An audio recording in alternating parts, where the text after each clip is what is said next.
Good morning friend. स्वागत है आप सबका आपके अपने यूट्यूब चैनल एजुका पे। आज हम इंडियन हिस्ट्री में बहमीनी किंगडम और अर्ली मुगल एम्परर्स के बारे में पढ़ेंगे। हम समझेंगे कि ये बहमीनी किंगडम जो कि डेक्कन प्लेट्यू में रूल किया करता था। डेक्कन प्लेट्यू यानी महाराष्ट्र, कर्नाटका, आंध्र प्रदेश का नॉर्थन आंध्र प्रदेश या फिर हमारा उड़ीसा का थोड़ा बहुत एरिया, इस एरिया में इसका रूल हुआ करता था बहमीनी किंगडम का। हम समझेंगे इसकी स्थापना कैसे हुई, इसका अंत कैसा हुआ, इसके कौन से रूलर थे। फिर हम समझेंगे हमारे मुगल एम्पायर्स के बारे में। मुगल एम्पायर जो कि बाबर के द्वारा इंडिया में लाया गया था। हम समझेंगे इनको इनवाइट किसने किया था, क्या वजह थी कि वो इतनी जल्दी एक्सपेंशन कर पाए इंडिया में, कौन से उन्होंने बैटल्स लड़ी थी, उनके बाद किसने उन्हें सक्सीड किया था और उनकी क्या रिलीजियस टॉलरेंसी पॉलिसी थी। इसलिए बहमीनी किंगडम और अर्ली मुगल एम्पायर को समझने के लिए इस वीडियो को बड़े ध्यान से आखिरी तक देखें।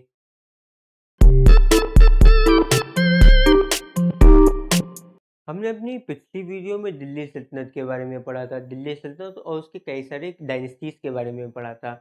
उनमें से एक डायनेस्टी थी तुगलक डायनेस्टी, दूसरी थी लोधी डायनेस्टी। लोधी डायनेस्टी के आखिरी रूलर की गलती के कारण हमारे यहाँ बाबर आ गए इंडिया में, और तुगलक डायनेस्टी के मोहम्मद बिन तुगलक की गलती के कारण बहमीनी किंगडम आ गया इंडिया में।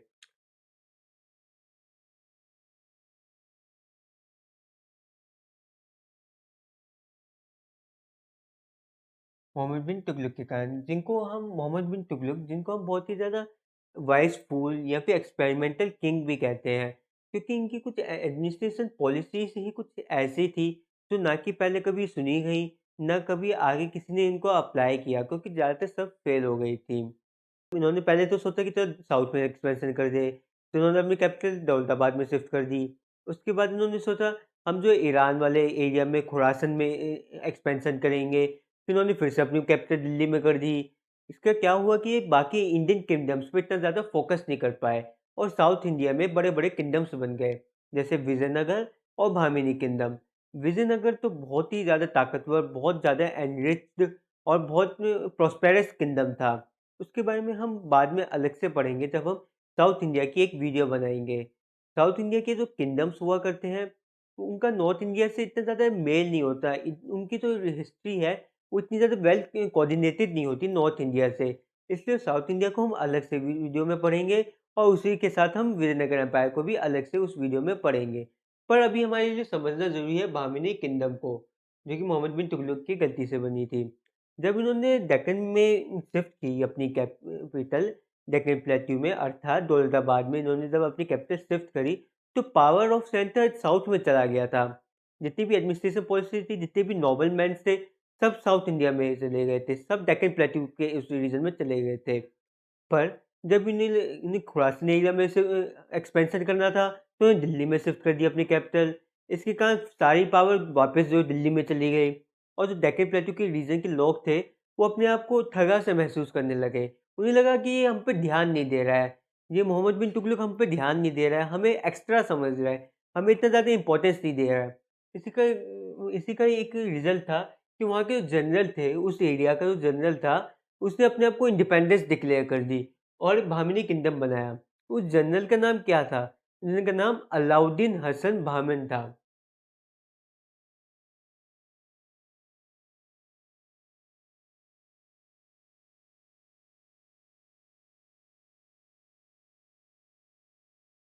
अलाउद्दीन हसन बहमन, ये फाउंडर ऑफ बहमीन किंगडम्स भी था, और ये इसने अपनी जर्नी जो स्टार्ट करी थी वो एज ए सर्वेंट करी थी। पहले ये एक सर्वेंट था, दिल्ली सल्तनत का जनरल, डेक्कन प्लेट्यू का जनरल था। उस जनरल के अंदर पहले सर्वेंट था, फिर धीरे धीरे से तरक्की करके प्रमोशन हासिल करके पहले जनरल बना, और बाद में जाके जब मोहम्मद बिन तुगलक ने अपनी कैपिटल वापस दिल्ली में शिफ्ट कर दी, तो इसने अपने आप को इंडिपेंडेंस डिक्लेयर कर दी और एक नई डायनेस्टी का शुरुआत करी। अलाउद्दीन हसन बहमन को निकनेम में हम हसन गंगू भी कहते हैं।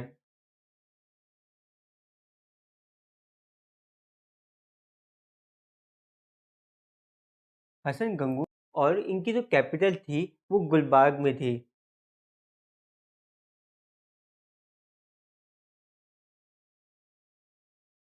गुलबार्ग जो कि महाराष्ट्र में ही लोकेटेड है। ये गुलबाग ज़्यादा दूर नहीं है दौलताबाद और बाकी एरिया में, और इनके किंगडम में दौलताबाद भी आता था। इन्होंने दौलताबाद में एक ऑब्जर्वेटरी भी एस्टैब्लिश करी थी। तो जो मेन किंगडम था, जो इनकी मेन कैपिटल थी, वो थी गुलबाग में, और एक ऑब्जर्वेटरी इन्होंने एस्टैब्लिश करी थी दौलताबाद में। क्यों? क्योंकि दौलताबाद उस समय, जैसे हम जानते हैं, बहुत ही डेवलप सिटी हो गई थी। दिल्ली सल्तनत ने उसको इतनी ज़्यादा डेवलप बना दी थी, तो उसको इन्होंने एज़ ए ऑब्जर्वेटरी एस्टैब्लिश कर दी, पर जो अपनी कैपिटल थी वो दूसरी सिटी यानी गुलबाग में एस्टैब्लिश करी थी। अलाउद्दीन के बाद आते हैं हमारे अहमद शाह वाली।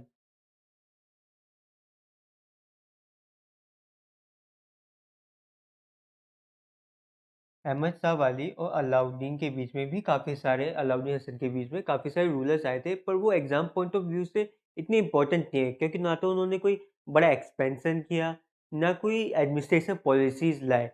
इनके बारे में भी, अहमद शाह वाली के बारे में भी बस 2-3 बातें पूछी जाती हैं कि इनका जो वाली स्टेटस है, वो इन्हें इसलिए मिला है क्योंकि ये बहुत ही ज़्यादा रिलीजियस थे, और ये सूफ़ी संत में बहुत ज़्यादा बिलीव करते थे। ऐसा भी माना गया है कि इन्होंने जो अपनी कैपिटल शिफ्ट करी थी आगे जाके, वो एक सूफ़ी संत के पास जाने के लिए करी थी, जो कि इन्होंने गुलबाग से अपनी कैपिटल शिफ्ट कर दी थी बिदार में। इसका एक रीज़न ये भी माना गया है क्योंकि ये एक सूफ़ी संत थे, जो कि बिदार एरिया के पास थे, वहाँ पे अपनी कैपिटल ले जाना चाहते थे, उनके पास ज़्यादा जाना चाहते थे, इसलिए उन्होंने अपनी कैपिटल शिफ्ट करी। दूसरा रीज़न माना जाता है कि इन्होंने वॉर के कारण वहाँ पे उस एरिया में एक्सपेंशन करना चाहते थे वहाँ से, इसलिए उन्होंने अपनी कैपिटल शिफ्ट करी। रीज़न जो भी हो, अगर एग्ज़ाम में पूछा जाए कौन से बहमनी किंगडम ने अपनी कैपिटल गुलबाग से बिदार में शिफ्ट करी, तो उसका जवाब होगा अहमद शाह वाली। फिर तीसरे हमारे सबसे ज़्यादा इम्पोर्टेंट रूलर आते हैं मोहम्मद मोहम्मद शाह।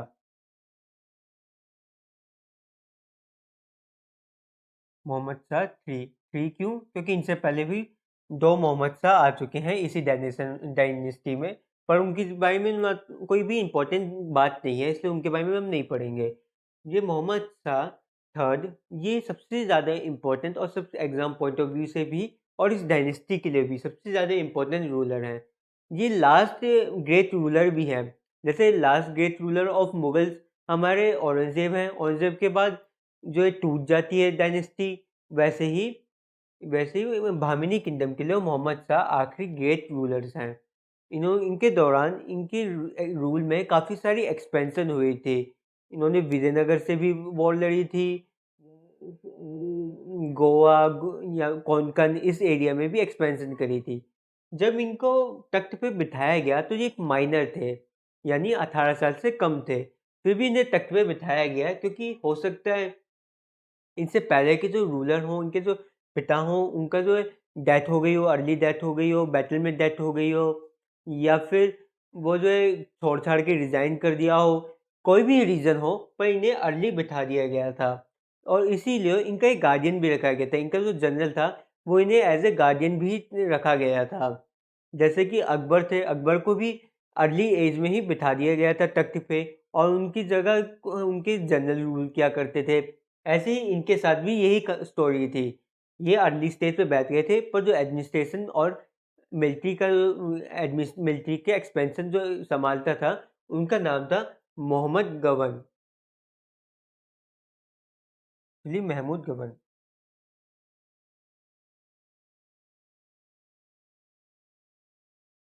महमूद गवन जो कि बहुत ही ज़्यादा एफिशिएंट, बहुत ज़्यादा एक्सपेंशन पॉलिसीज़ में मिलिट्री कॉन्करर टाइप के आदमी थे। बहुत ज़्यादा, इतने ज़्यादा ताकतवर जनरल थे। इन्हीं के राज में अब बहमनी किंगडम अपनी पीक पे पहुँचा। इन्होंने बहमनी किंगडम के चारों तरफ जितने भी छोटे-छोटे किंगडम्स थे, सबसे वॉर छेड़ दी थी। सबको जीतते भी जा रहे थे वॉर को, और इन्होंने अपने किंगडम को सबसे टॉप पे पहुँचा दिया था। पर इनकी एक तुम कह सकते हो इनकी बस इनकी अनफॉर्च्युनिटी थी ये कि जो है इन डेक्कन प्लेटू से ओरिजिनली बिलोंग नहीं करते थे।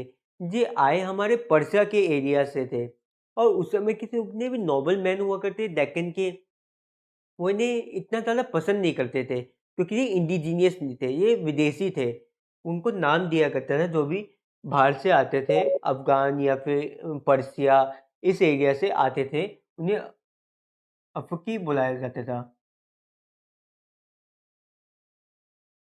फकीर बुलाया जाता था, जो भी बाहर से विदेशी हुआ करते थे, दूर-दराज से लोग आया करते थे।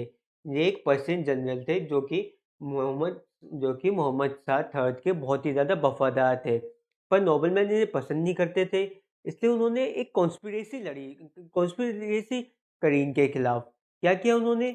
उन्होंने मोहम्मद शाह के कान भरने शुरू कर दिए कि ये जो महमूद गबन है, ये जो उनके खिलाफ़ एक तख्तापलट करने वाले हैं।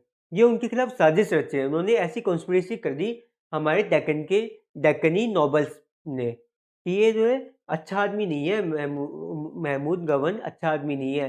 ये आपके खिलाफ़ कॉन्स्पिरेसी कर रहा है, ये आपका तख्तापलट करके खुद राजा बनना चाहता है। और उन्होंने मान भी लिया। मोहम्मद शाह ने एक बार मान भी लिया, वो बहक भी गए और उन्होंने इन्हें मृत्यु दंड दे दिया, इन्हें एग्ज़ीक्यूट करवा दिया। इसका क्या रिज़ल्ट हुआ? ये एग्ज़ीक्यूट करने के बाद इनको समझ में आ गई थी अपनी गलती, बाद में जाके उन्हें एहसास हुआ, उन्हें जब इन्वेस्टिगेशन थॉरोली इन्वेस्टिगेट करवाया इनकी डेथ के बाद, तो उन्हें समझ में आ गई कि नहीं, ऐसा कुछ नहीं है ये जो नोबेल मैच ने ही मुझे बहकाया था। मैंने अपने सबसे वफ़ादार जनरल को, जिसने मेरे किंगडम को इतना ज़्यादा एक्सपेंशन किया, मैंने उसको फालतू में ही मरवा दिया, फालतू में ही एग्ज़ीक्यूट करवा दिया। फिर आगे आने वाले अपने ईयर्स में हमारे मोहम्मद साहब बहुत ही ज़्यादा डिप्रेस्ड रहते हैं। इसी गम में रहते हैं, अपनी गलती के गम में, और 29 एज में ही इनकी डेथ हो जाती है। माइनर एज में इन्होंने किंगडम अपने जो है रूल स्टार्ट किया था और 29 में इनकी डेथ भी हो जाती है। इसके बाद जी आगे आने वाले जितने भी रूलर्स होते हैं वो बहुत ही ज़्यादा वीक होते हैं, इतनी ज़्यादा एफिशिएंट नहीं होते जितने हमारे मोहम्मद गवन थे। क्योंकि आप देखो, तुम अपने सबसे बड़े जनरल को, जो तुम्हें इतनी ज़्यादा एक्सपेंशन करवा रहा है, इतनी बैटल जितवा रहा है, अगर तुम उसको मार दोगे, तुम खुद ही टैलेंट की कदर नहीं करोगे, तो आगे टैलेंट प्रमोट कैसे होगा? यही रिज़ल्ट हुआ। आगे आने वाले एक संदेश पहुँचा आगे आने वाले रूलर्स के लिए कि ज़्यादा टैलेंट या फिर ज़्यादा एक्सपेंशन इतनी ज़्यादा वैल्यू नहीं रखता। एक गलत संदेश पहुँचा इनके एग्ज़ीक्यूशन के कारण। क्या आगे वाले इतने ज़्यादा रूलर्स बहुत ही वीक रूलर्स थे, और जो किंगडम्स है बहमीनी किंगडम, ये 5 टुकड़ों में बँट जाता है। बहमीनी किंगडम जो पहले पूरे दक्कन प्लेटू में अकेला रूल किया करता था, अब ये 5 छोटे-छोटे किंगडम्स में डिवाइड हो जाता है। जिनमें से अहमदनगर आते हैं हमारे, विजयपुर, बिदार, बिनार और गोलकोंडा।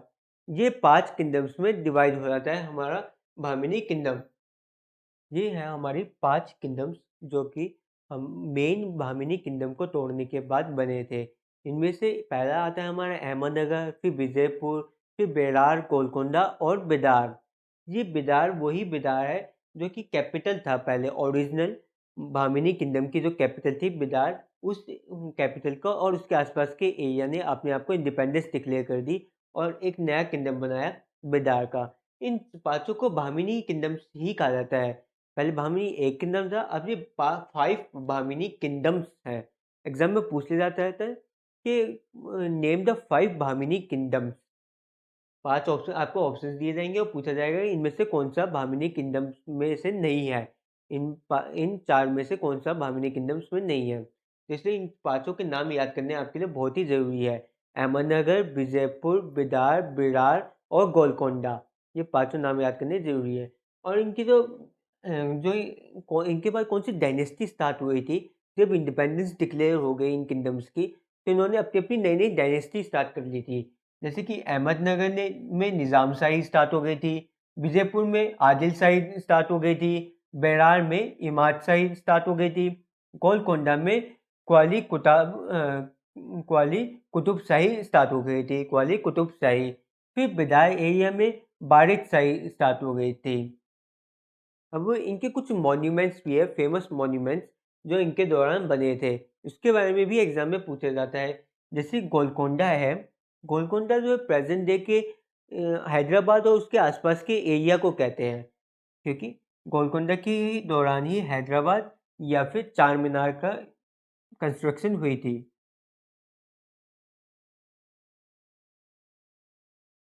चार मीनार जो कि हैदराबाद में ही है, और हैदराबाद सिटी भी, ये सब गोलकोंडा के कुतुब शाही डायनेस्टी ने ही बनाई थी। इसके बाद हमारे विजयपुर में एक गोल गुम्बद है। गोल गुम्बद की क्या ख़ासियत है? ये एक टॉम्ब है जिसका जो ऊपर गुम्बद गोल एक गुम्बद है। इतना बड़ा गुंबद है ये, उस समय का हो सकता है सबसे बड़ा गुंबद ही हो, पर आज प्रेजेंट डे में ये दुनिया का दूसरा सबसे बड़ा गोल गुंबद है। इस टॉम का नाम है गोल गुंबद।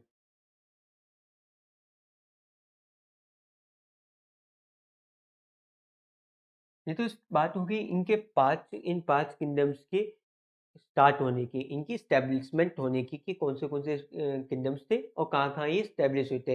ये जो है हमारा हैदराबाद के रीजन में, और अहमदनगर सबसे ऊपर था इन सभी किंगडम्स में से। ज्योग्राफिकल लोकेशंस की बात करें तो अहमदनगर सबसे टॉप पे पड़ रहा था। आपको मैप में समझ दिख गया होगा कि कौन सा किंगडम कहाँ पे पड़ रहा था वैसे, पर मैं आपको बता दूं इस बात का बहुत सिग्निफिकेंस है कि अहमदनगर सबसे ऊपर था।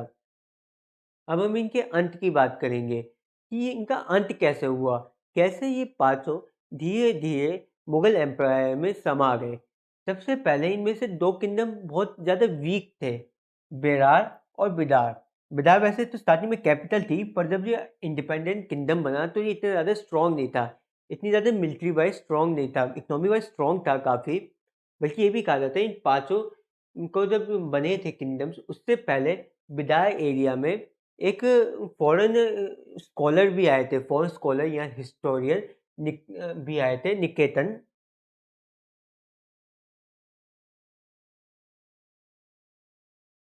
निकेतन जो कि एक रशियन स्कॉलर या हिस्टोरियन थे।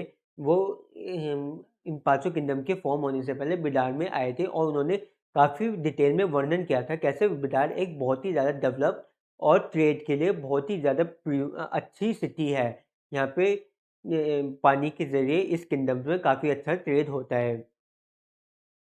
अब जैसे कि हम जानते हैं जब रशियंस आए थे यहाँ पे, तो हो सकता है इस बात की भी पूरे-पूरे चांसेस है कि उस समय में हमारा बहमीनी किंगडम का ट्रेड जो है रशिया या फिर रशिया के किसी किंगडम के साथ होता हो। फिर अब हम समझेंगे इनका अंत कैसे हो इन पाँचों किंगडम्स का। इनमें से 2 जो वीक थे बेरार और बिदार, उनको सँभाल लिया इन तीनों ने मिलके। जैसे कि विजयपुर ने बिदार को कब्ज़ाया। मैं लिख देता हूँ। बिदार को विजयपुर ने कब्ज़ाया और बेरार को अहमदनगर ने। अहमदनगर ने बेरार को ख़त्म कर दिया और अपने अंदर समा लिया। इससे अहमदनगर बड़ा तो हो गया था, पर उसके बाद जैसे ऊपर मुग़लों की सल्तनत स्ट्रॉन्ग हुई, तो उन्होंने नीचे साउथ में एक्सपेंशन करने वो स्टार्ट किया। सबसे पहले आया उनके रास्ते में अहमदनगर। उन्होंने अहमदनगर को अपने अंदर अहमदनगर की आर्मी को हरा के अहमदनगर को मुग़ल एम्पायर में शामिल कर लिया था। इसका क्या रिज़ल्ट हुआ? बाकी बचे हुए 3 किंगडम्स यानी विजयपुर और गोलकोंडा, क्योंकि ये दोनों तो जब तक खत्म हो गए थे। बाकी बचे हुए 2 किंगडम विजयपुर और गोलकोंडा, इन्होंने जो है उनको ओवरलॉर्ड मान लिया, मुगलों को अपना ओवरलॉर्ड, कि हम तुम्हारे दरबार में हाजिरी लगाएंगे, हम तुम्हारे कहे अनुसार चलेंगे, हम तुम्हारे अपनी फॉरेन पॉलिसी तुमसे पूछ के बनाएंगे। पर आगे जाके मुगलों को इतने से भी संतुष्टि नहीं मिली। जब औरंगज़ेब आए, औरंगज़ेब का मकसद था कि वो साउथ इंडिया में एक्सपेंशन करे, ना कि सिर्फ भामिनी किंगडम में, बल्कि भामिनी किंगडम से भी नीचे साउथ में जाके अपनी एक्सपेंशन करना चाहता था औरंगज़ेब। इसलिए उसने विजयपुर और गोलकोंडा को ख़त्म कर दिया और अपने अंदर समा लिया। याद करना, अहमदनगर को शाहजहाँ ने कब्जाया था और विजयपुर गोलकोंडा को औरंगजेब ने। ये एग्जाम में अक्सर पूछा जाता है, औरंगजेब ने कौन से किंगडम के इन 4 ऑप्शन में से कौन से किंगडम को कब्जाया था। उनमें कई बार विजयपुर भी आ सकता है आंसर, या फिर गोलकोंडा भी आ जाता है। अब इसी के साथ हमारे इन पाँचों के साथ हमने समझ लिया कैसे बहमनी किंगडम की शुरुआत हुई, किसकी गलती से शुरुआत हुई और किसकी एक्सपेंशन पॉलिसी से उसका अंत हुआ। कैसे ये 5 हिस्सों में डिवाइडेड हो गया था और कौन से उनकी कैपिटल थी, क्या उनके मेन मॉन्यूमेंट्स थे। अब हम अपनी मुगल डायनेस्टी को स्टार्ट करेंगे।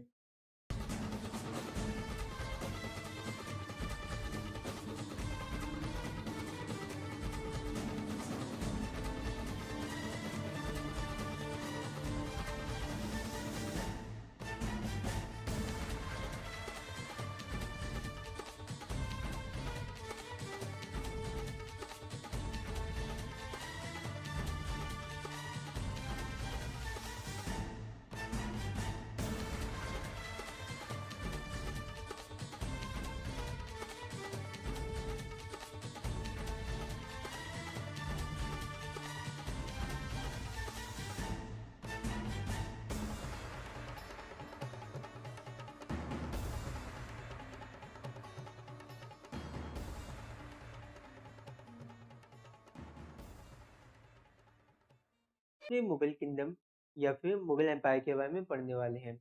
इस मुगल एम्पायर जो कि स्टार्ट करा गया था बाबर के द्वारा। बाबर सबसे पहले इंडिया में आए थे और उन्हीं के आने के साथ 1526 में इंडिया में मुगल एम्पायर की स्टार्टिंग हो जाती है। ये बाबर जो प्रेजेंट डे के अफगानिस्तान के एरिया में रूल किया करते थे। पहले अफगानिस्तान से पहले ये दूसरे एरिया में भी रूल किया करते थे, पर आखिर में ये अफगानिस्तान से ही इंडिया आए थे। और ये उस समय ये बहुत ही ज़्यादा पॉलिटिकल सिचुएशन में जूझ रहे थे बाबर। तो में जो इनके जो पहले रूलर थे जिनको इन्होंने सक्सीड किया, उनके साथ इनके थोड़े डिस्प्यूट चल रहे थे और इन्हें सख्त ज़रूरत थी एक एक्सपेंशन की, अपना एक नया किंगडम स्टार्ट करने की। इसीलिए जब इन्हें पहली बार इनवाइट किया गया इंडियन किंगडम्स के और इंडियन जनरल्स के द्वारा, तो ये बिना कुछ सोचे समझे सीधा अपनी सेना लेके इंडिया में आ गए थे। इंडियन जनरल्स ने इनको क्यों इनवाइट किया था? क्योंकि उस समय इब्राहिम लोदी इंडिया में रूल कर रहा था। दिल्ली सल्तनत का आखिरी रूलर यानी इब्राहिम लोदी इंडिया में रूल कर रहा था, जो कि अपने जनरल्स पे बहुत ही ज़्यादा स्ट्रिक्ट था। जो भी उसको लगता थोड़ा बहुत भी बागी है, वो उसके खिलाफ एक मुहिम छेड़ देता, उसको मार देता और उसके पूरे परिवार को भी गिरफ्तार कर लेता। इसी का रिजल्ट था कि काफ़ी सारे उसके जनरल्स ने तंग आके, उससे डर के बाबर को इनवाइट किया कि तुम आ जाओ, इसको रिप्लेस करो और इसकी जगह खुद किंग बन जाओ। इन सभी छोटे किंगडम्स और जनरल्स के में से 3 सबसे प्रमुख जनरल्स हैं, जिनके बारे में हमें पढ़ना ज़रूरी है। एग्ज़ाम में अक्सर पूछा जाता है। पहले हैं दौलत खान, दूसरे आलम खान और तीसरे राणा संगा। दौलत खान जो कि एक जनरल थे पंजाब एरिया के, आलम खान जो कि अंकल थे हमारे आखिरी रूलर इब्राहिम लोदी के। इब्राहिम लोदी के अंकल इब्राहिम लोदी के अंकल थे आलम खान। उन्होंने भी आलम खान लोदी, वो भी दौलत खान लोदी भी और आलम खान लोदी। आलम खान लोदी अंकल थे इब्राहिम लोदी के, उन्होंने भी इनवाइट किया था। और राणा संगा ने क्यों इनवाइट किया था बाबर को? क्योंकि उन्हें लगा कि बाबर जो एक इन्वेडर है, ये कभी भी एक्सपेंशन पॉलिसी के जरिए इंडिया में नहीं आएगा। ये बस आएगा, उस दिल्ली सल्तनत की आर्मी को तबाह कर देगा, उसको जो है दबा देगा, थोड़ा बहुत उसका खजाना ले जाएगा, पर इंडिया में अपना किंगडम एक्सपेंड नहीं करेगा। पर बाबर के थोड़ा इरादे कुछ अलग ही थे। बाबर का मकसद इंडिया में अपना एक सेकंड होम, एक होम बनाना आया था। वो अपना नया किंगडम बनाना चाहता था इंडिया को। इसीलिए जब बाबर इंडिया में आया, तो उसमें वो यहीं रह गया हमेशा हमेशा के लिए। अच्छा, और बाबर की कई बार ब्लड लाइन के बारे में भी पूछ लिया जाता है कि बाबर के एंसेस्टर्स कौन थे। बाबर तैमूर और बाबर तैमूर और चंगेज खान दोनों के ही वंशज हैं। ये अपने पैटर्नल साइड से यानी फादर की साइड से तैमूर के वंशज हैं और मैटरनल यानी मदर साइड से चंगेज खान के वंशज हैं। पर बाबर और आगे आने वाले जितने भी बड़े बड़े मुगल एम्परर्स अपने आप को तैमूर का वंशज कहना ज़्यादा पसंद करते हैं चंगेज खान के मुकाबले, क्योंकि उनका मानना था कि चंगेज खान बहुत ही ज़्यादा क्रूर और बहुत इतना ज़्यादा दिमाग वाला रूलर नहीं था।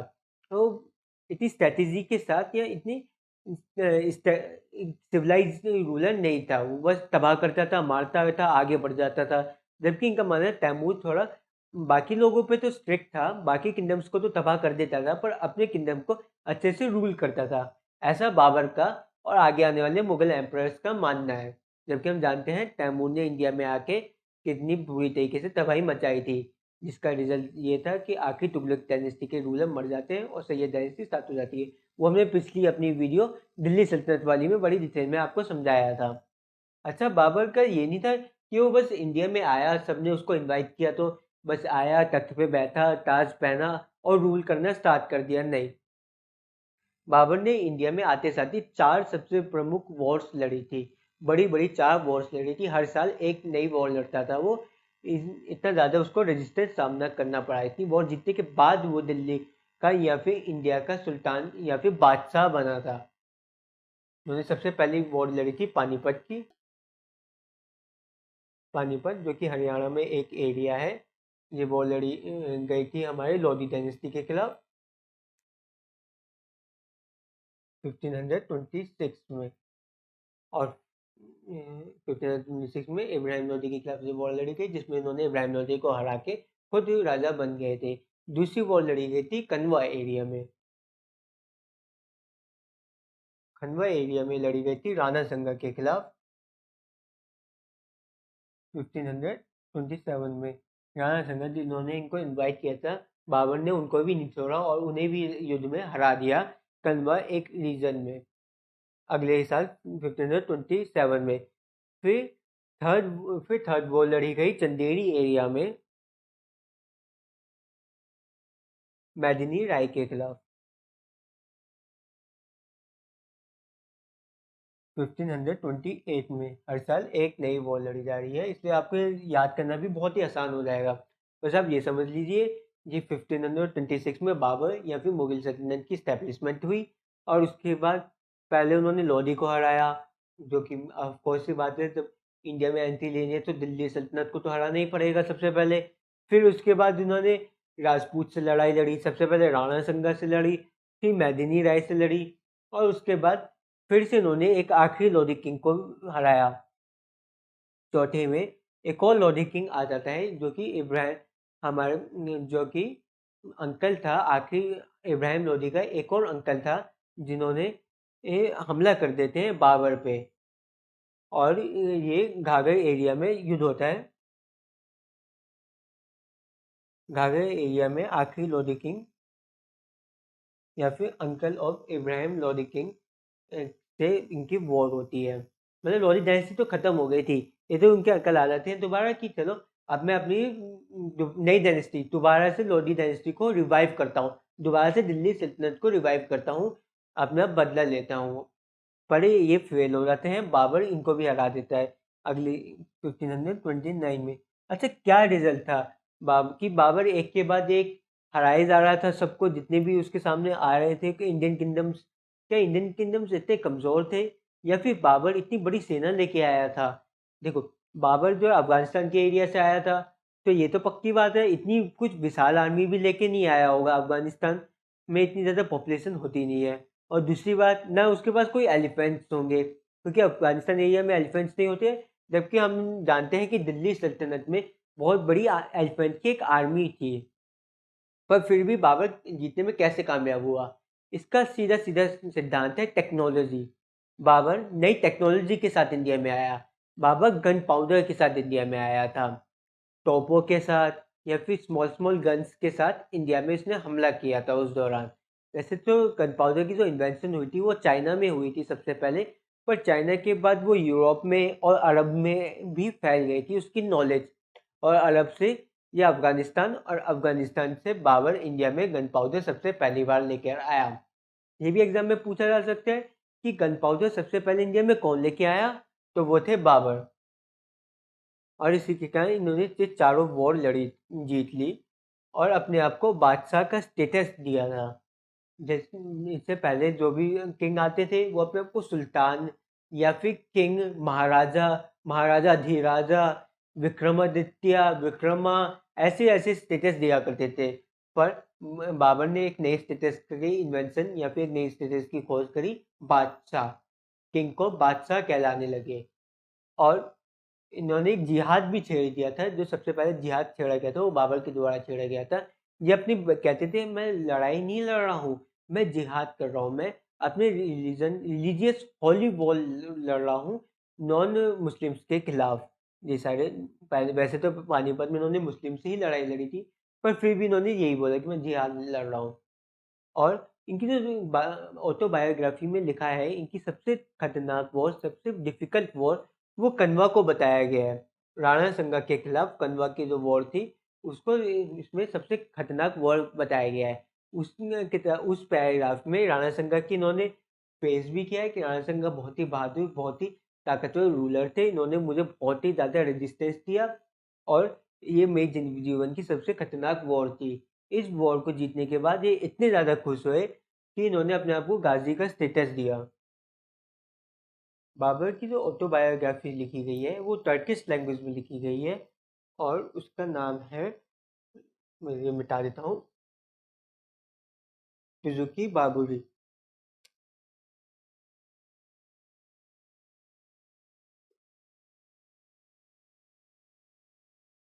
सुजुकी बाबरी जो कि एक टर्किश लैंग्वेज में लिखी गई किताब है।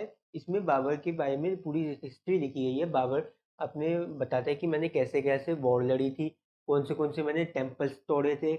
बल्कि उस इसी किताब में लिखा गया है कि बाबर ने जो है राम मंदिर जो है हमारा अयोध्या में प्रेज़ेंट डे के, उस राम मंदिर को भी बाबर ने ही तोड़ा था। ये अपनी किताब में स्पेसिफ़ाई करता है और सुप्रीम कोर्ट में जब केस जाता है, तो यही सबूत दिखाया जाता है। इसी बुक को जब ट्रांसलेट कर पहले तो ये लिखी गई थी टर्किश लैंग्वेज में, टर्किश से इसको पर्शियन में कन्वर्ट किया जाता है और पर्शियन से हिंदी में कन्वर्ट करके इनको सुप्रीम कोर्ट में दिखाया जाता है कि देखो, इस किताब में बाबर खुद मान रहा है कि यहाँ पे एक टेम्पल था जिसको मैंने तोड़ा है।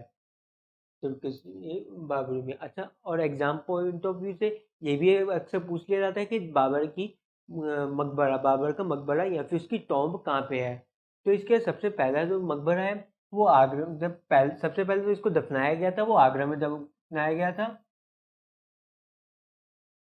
आगरा में आराम बाग है एक।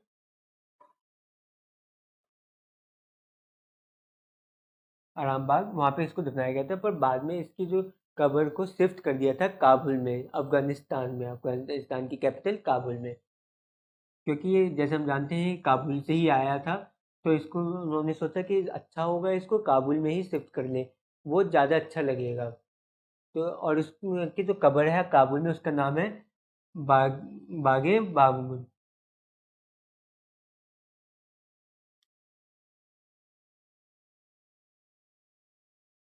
बागे बाबुन इसकी कब्र का नाम है काबुल वाली। आज प्रेजेंट डे में अगर तुमसे पूछे थे इनिशियल इसकी कब्र कहाँ है, तो उसका आंसर होगा आगरा। और पूछे थे अब कहाँ पे है इसकी कब्र प्रेजेंटली या फिर finally where was Babar was buried, तो उसका आंसर होगा काबुल में बाबुन में। और initially where was he buried, तो उसका आंसर होगा आगरा में आरम बाग में। बाबर के बाद उनके बेटे या फिर हुमायूं सक्सीड करते हैं उन्हें।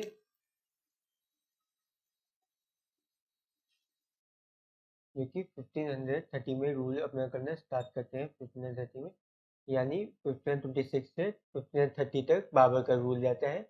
हमने जैसे पढ़ा था अपनी पिछली वीडियो में कि वो अपनी आखिरी वॉर 29 में लड़ते हैं, उसके बाद एक साल कोई वॉर नहीं लड़ते, मजे लेते हैं जीवन के, और फिर हुमायूं आ जाता है 1530 में।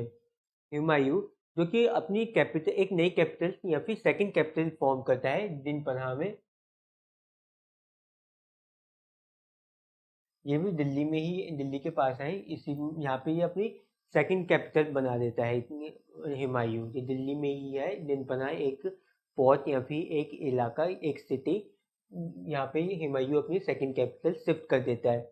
और हुमायूं के दौरान क्या हो रहा था इंडिया में कि इनकी जो बंगाल और बिहार की प्रोविंसी है, वहाँ पे विद्रोह स्टार्ट हो जाता है। वहाँ पे शेरशाह सूरी नाम का एक जनरल विद्रोह स्टार्ट कर देता है हुमायूं के और मुगल सल्तनत के खिलाफ।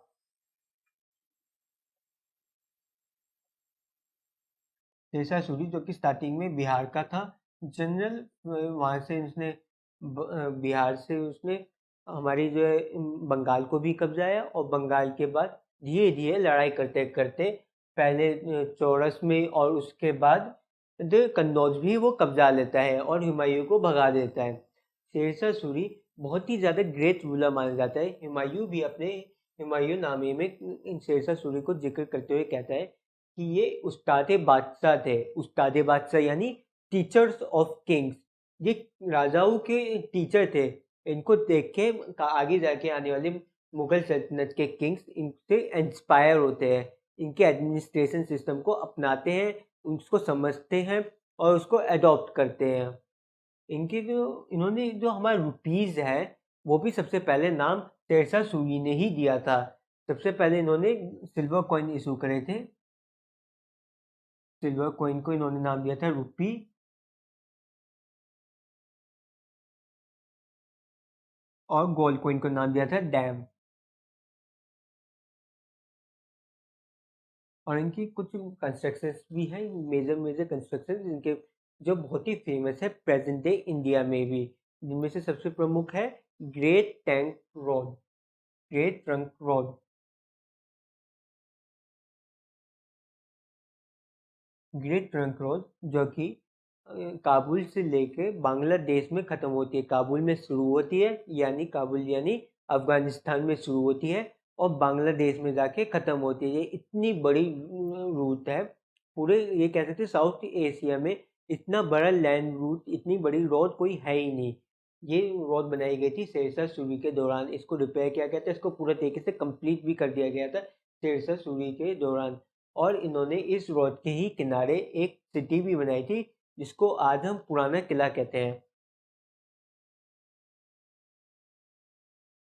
पुराना किला जो कि जो कि दिल्ली में ही है। पुराना किला जो कि दिल्ली में ही सिचुएटेड है। ये भी शेरशाह सूरी ने ही बनाया था। पर और शेरशाह सूरी और हुमायूं के बीच में दो वॉर लड़ी गई थी, दो इम्पोर्टेंट वॉर।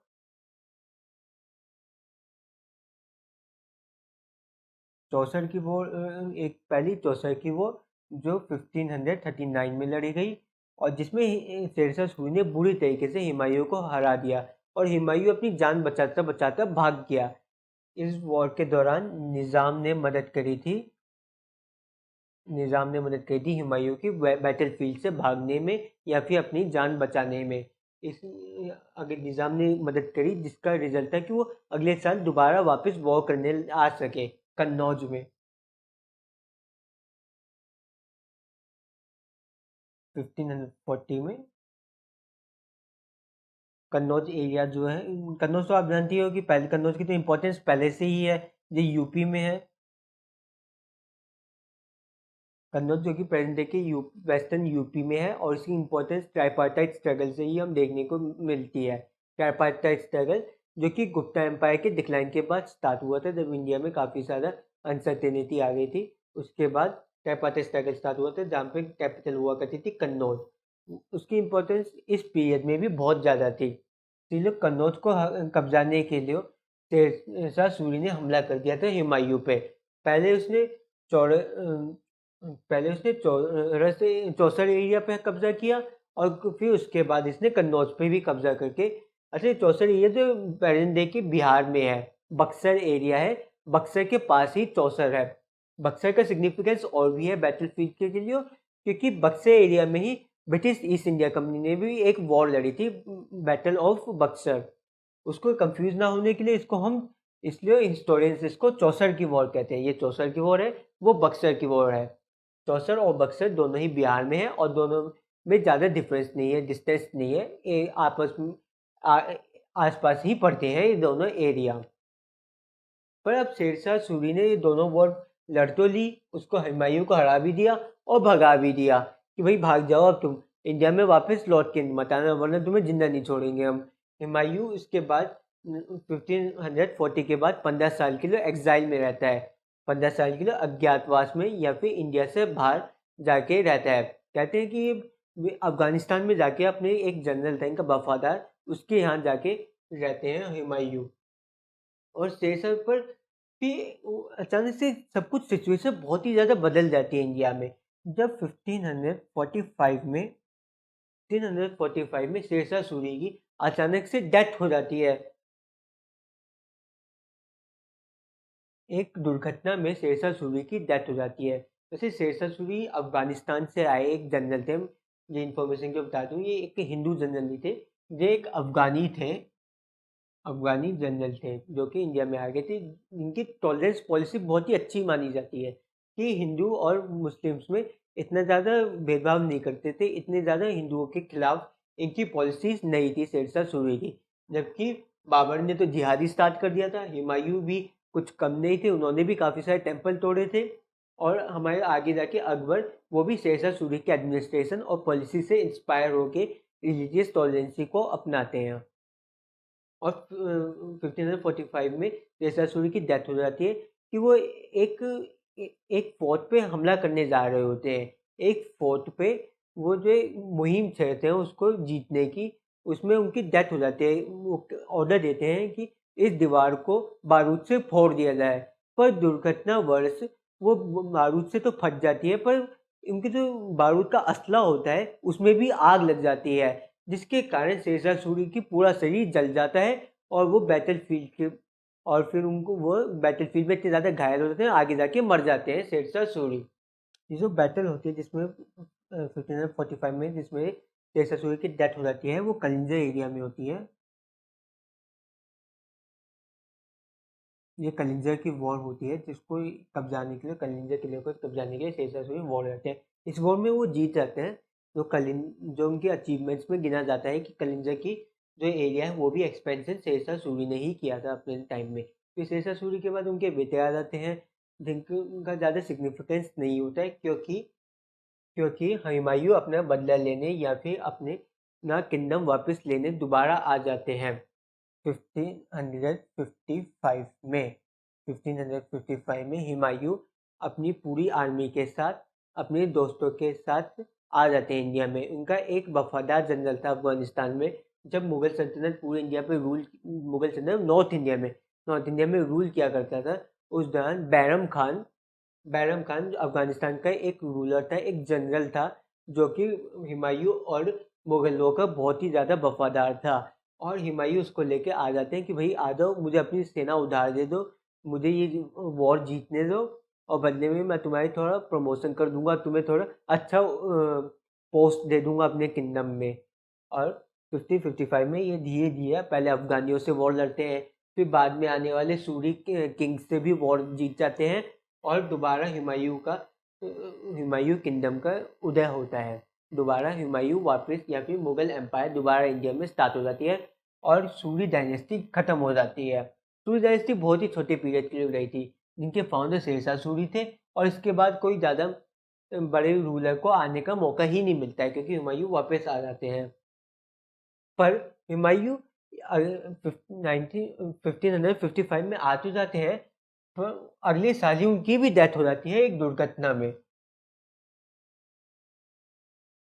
1556 में हुमायूं की डेथ हो जाती है, यानी वो बस एक साल ही अपनी सत्ता का सुख भोग पाते हैं, वो ज़्यादा रूल ही नहीं कर पाते हैं।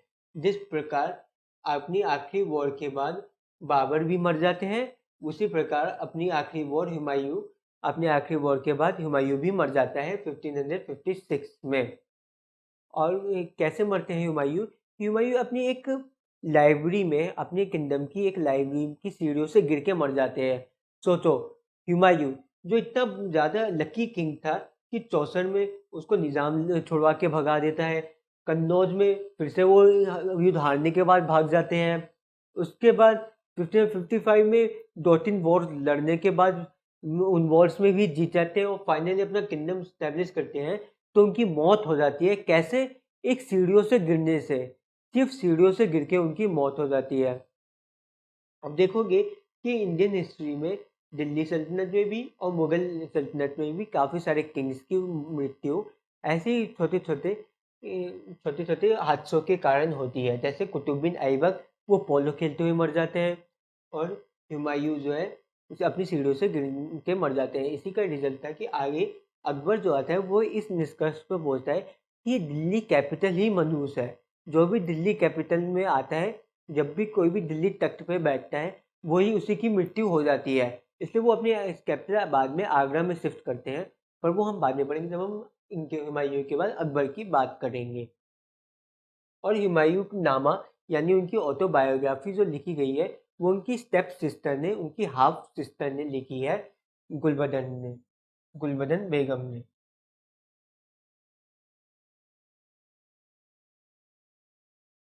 गुलबदन बेगम जो कि इनकी स्टेप सिस्टर है। ये भी पूछा जाता है कि हुमायूं नामा जो बायोग्राफी है हुमायूं की, वो किसने लिखी है? उनकी स्टेप सिस्टर गुलबदन बेगम ने। इसी के साथ हम अपने दो सबसे इम्पोर्टेंट मुगल डायनेस्टी और एक बहुत ही इम्पोर्टेंट मुस्लिम रूलर या फिर अफगानी रूलर शेरशाह सूरी के बारे में कंप्लीट कर लेते हैं।